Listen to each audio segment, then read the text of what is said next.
श्री शनी देवा। सूर्यसुता शनी मूर्ती तुझी आगाध कीर्ती, एकमुखे काय वर्णू शेषान चले स्फूर्ती। जय जय श्री शनी देवा। परमपूज्य विश्व चैतन्य अंधारातून प्रकाशाकडे घेऊन जाणारे महान संत आणि माझे सद्गुरू चैतन्य त्यागेश्वर महाराजांना आपण वंदन करूया। या कलियुगाचा राजा, सत्याचा सागर, सूर्यसोत, मी म्हणणाऱ्यांना पाचावर धारण करणारा, असत्याचा नाश करणारा आणि सत्याचा विजय करणारा, दंडनीयांना दंड देणारा आणि आदरणीयांचा आदर करणारा असा धर्मप्रिय, शिवप्रिय आणि तुम्हा आम्हाचा आराध्य दैवत शनिदेव यांना आपण प्रथम दंडवत नमस्कार करूया। आपण पाहत आहोत प्रपंच करत असताना परमार्थ कसा असावा आणि परमार्थ करत असताना आपली सभ्यता, नम्रता, लीनता, स्वतःशी प्रामाणिकपणा आणि धैर्य, शौर्य, प्रसंगानुसार या सर्व गोष्टीचा सदुपयोग कसा करावा। आपण बऱ्याच वेळा साधना करत असतो, पण त्याचे परिणाम काय होतात हे पाहत नाही। पूजा करतो, दानधर्म करतो, पण ते करण्याची पद्धत कशी असावी, केल्यानंतरचे त्याचे फायदे काय आहेत, त्याचे तोटे काय आहेत, ह्याच्याकडे आपण लक्ष देत नाही। आपल्याला वाटतं महाराजांनी सांगितलेस दान करा, आपल्याला वाटतं पुस्तकात असं लिहिलेलं आहे या पद्धतीनं करा, पण जेव्हा आपण साधना किंवा दानधर्म, पुण्यकर्म करतो, तीर्थाटन करत असतो, हे करत असताना आलेली अनुभूती, आलेलं ज्ञान, ह्याचा सदुपयोग करत नाही आपण, त्याचा शक्यतो दुरुपयोगच करतो आपण। एखादा आपण कुठेतरी दानधर्म केलं आणि काहीतरी एक योगायोगामध्ये जीवनामध्ये एखादी शुभ घटना घडली, तर ती शुभ घटना त्या दानापेक्षा त्या शुभ घटनेचे चवीनं आपण चर्चा करतो, खूप चर्चा करतो। एखादी साधना करत असताना आपलं एखादं मंत्र ईश्वराशी कनेक्ट झाला आणि त्या ईश्वराच्या कनेक्टच्या माध्यमातून आपल्याला सद्बुद्धी मिळाली आणि आजपर्यंत जे करत होतो ते चुकीचं होतं आणि आता जे ईश्वराने सद्बुद्धी दिली त्या पद्धतीनं करायचं असं ठरवलं आणि करत गेला तर थोडीशी आपल्याला अनुभूती मिळायला लागली, चाणाक्ष मिळायला लागला, आत्मबोध प्राप्त व्हायला लागला, मनातलं मळ सगळं निर्मळ व्हायला लागलं, आत्मा स्वच्छ व्हायला लागला, नेत्रातला भाव स्वच्छ व्हायला लागला, तुमच्या हालचालीवर मर्यादा आल्या, तर इथंपर्यंत ठीक आहे। पण ह्या गोष्टी चवीनं सांगणं आणि कोणीतरी माझी स्तुती करावी, कोणीतरी माझी वाहवा करावी, कुणीतरी माझ्याकडे पाहावं, कुणीतरी मला वेगळं समजावं, ह्या भावना जेव्हा प्रकट होतात तेव्हा त्याची मुरड तिथं न घालता आपण त्याच्याकडे लक्ष देतो आणि आपण केलेले साधनेचं फळ प्राप्त करून घेत नाही आणि चुकीच्या मार्गाने ते फळ मिळालेलं पुण्याचं फळ निघून जातं।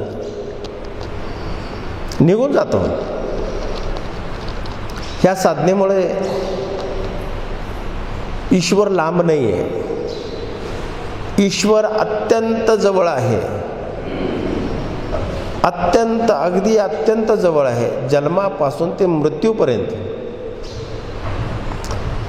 श्वासाला जेव्हा आपण पृथ्वी सृष्टी पाहिली आणि श्वास सुटेपर्यंत ईश्वर आपल्या बरोबर आहे. फक्त आता तुम्ही कुठल्या दृष्टीनं पाहताय, कुठल्या अँगलनं पाहताय, त्याच्यावर देव आहे. काही लोकांना असं वाटतं की देवच माझ्यामुळे जगतो. परवा एक माझ्याकडे महाशय आले, खूप काय अभ्यास होता, त्यांची स्टडी होती, खूप काय अभ्यास पुस्तक वाचलेले होते. आणि चर्चा करता करता त्या या गतीला येऊन पोचले की मी चॅलेंज देतो देवाला, देव माझ्या समोर यावं आणि चर्चा करावं. हे कुणाला आव्हान देताय तुम्ही? कुणाला तुम्ही चॅलेंजच्या गोष्टी बोलताय? हे स्वतःला विसरून जात आहे. ईश्वर तो ईश्वरच आहे, होता, आहे, राहणार, होता, आहे आणि राहणार. आपण काल नव्हतो आणि उद्या राहणार नाही. फरक लक्षात ठेवा. होता, आहे आणि राहणार. आपण काल नव्हतो आणि उद्या राहणार नाही आहे, हे विसरून जातात. त्या महाशयाने मी एखाद्या कुठल्या ग्रंथाला हात गाठला, ती ग्रंथाची पुढची ओवी बोलून दाखवणार. अगदी 18 पुराणं असेल, वेद, वेदांत, साधू संतांची चरित्र ह्या गोष्टी निघाल्या तर तो म्हणणार, हां, तो साधू तसं करायला नको होतं बरं का. स्वामी समर्थांची गोष्ट निघाली, त्यामध्ये त्यांनी तसं बोलायला नको होतं. त्यांनी स्वतःचं मृत्यू त्या बैलावर घालायला नको होतं, इतरांचं मृत्यू. त्या सुंदराबाई, ती विधवाबाई त्यांच्याकडे होती. ती विधवाबाई खूप आगाऊ होती बरं का. मग महाराजांनी का ठेवली?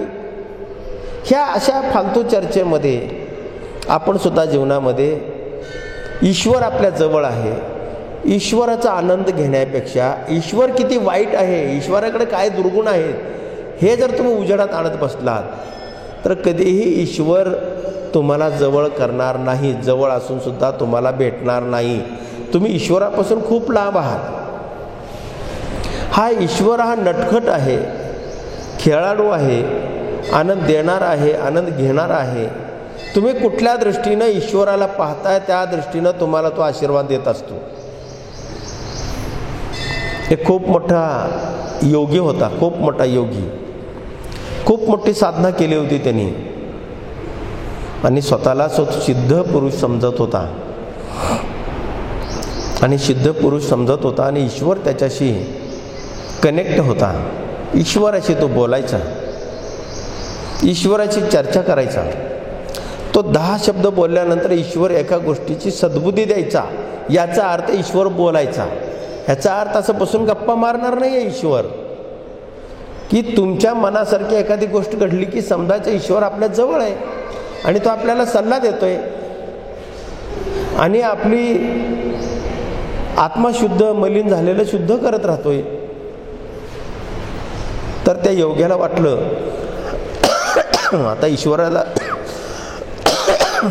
बोलता बोलता तो ईश्वराला म्हणाला, ईश्वरा, जेव्हा मी देह ठेवन, माझं देहाचं दफन होईल, त्या दफन झाल्यानंतर त्याच्या शेजारी कुणाचं देह ठेवणार आहे, कुणाचं दफन करणार आहे, असं तो ईश्वराला विचारला. ईश्वर म्हणाला, तुला मृत्यूनंतरची काळजी, तू आता साधना केलास, तुला मला प्रश्न विचारलास, जे साधना केल्याने त्यांचं काय? जे साधना अशी साधना करतात की ते साधण्याच्याही पुढचे असतात, पण ते साधना त्यांची काय दिसत नाही, साधना त्यांची दिसत नाही, अशी साधना करत असतात लोक. पण तू एक योगी आहेस, तू एक तत्वनिष्ठ आहेस म्हणून तो विचारलास.